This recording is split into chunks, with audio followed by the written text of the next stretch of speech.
Tommen Baratheon, the innocent king. Prologue. In the grand halls of King's Landing, where shadows of power stretched longer than the sun's light, there lived a boy who never asked for the throne yet was burdened by its weight.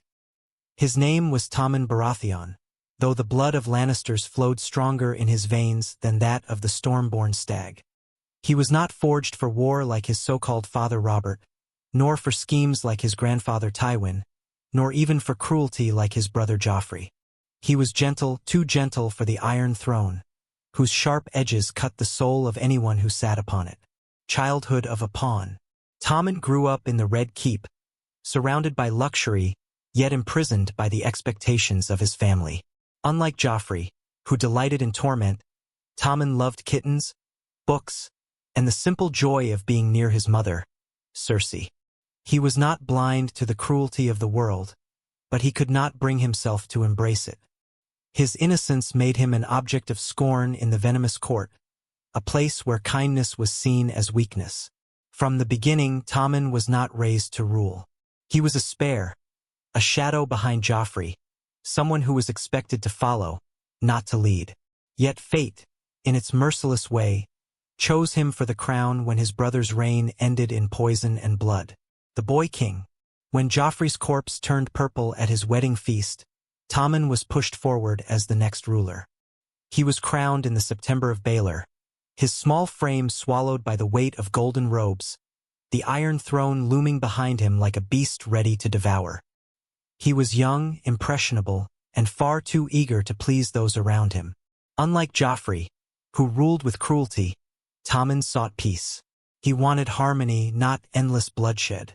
Yet the realm was not a place where peace could survive. Every lord, every priest, every whispering advisor saw in Tommen a boy who could be molded, bent, and controlled. His crown was not his own, it belonged to his mother, to the Tyrells, and later to the Faith of the Seven. Love and chains. In the midst of this storm, Tommen found light in the form of Margaery Tyrell. She was beautiful, kind, and clever, the very opposite of the iron-hearted Cersei. To Tommen, she was more than a queen. She was warmth, affection, and love in a world of steel and stone. With her, he felt alive, not as a king, but as a boy discovering love for the first time. But even this love was not free. Margaery, for all her charm, played her own game, weaving the will of House Tyrell into the king's heart. Cersei saw her as a rival for Tommen's soul, a thief of maternal influence, and their silent war would drag Tommen further into the abyss of helplessness. The chains of faith. As the city fell into turmoil, another power rose, the Faith Militant, led by the High Sparrow. Where Cersei sought to rule through her son, and Margaery through her beauty, the High Sparrow ruled through guilt, humility, and fear of the gods. Tommen, young and impressionable, bent to his words. He became the image of a pious king, draped in holy robes, speaking of justice and virtue. Yet in truth, he was being stripped of the last shreds of his freedom. The boy who once loved kittens now feared sin. The boy who wanted peace was now a puppet of zealots.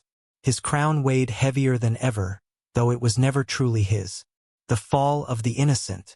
When Cersei, cornered and desperate, chose to unleash wildfire beneath the September of Baelor, Tommen's world shattered.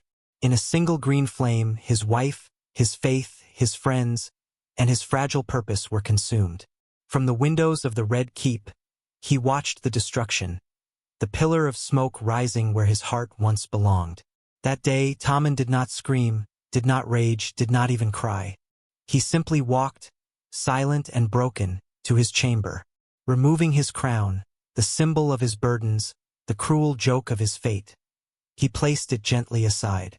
Then, with the quiet resignation of one too gentle for the world of thrones and daggers, he stepped from the window and fell. Legacy of a gentle soul. Tommen Baratheon was remembered not for his deeds, for he achieved little, nor for his power, for he had none. He was remembered for his innocence, an innocence crushed beneath the weight of crowns and the greed of those who pulled his strings. In the history of kings, he was a whisper, a fleeting reminder that in the Game of Thrones, kindness is no shield, and innocence is the first to die. The Iron Throne devours the strong and the weak alike. Tommen was not the first nor the last to fall to its hunger.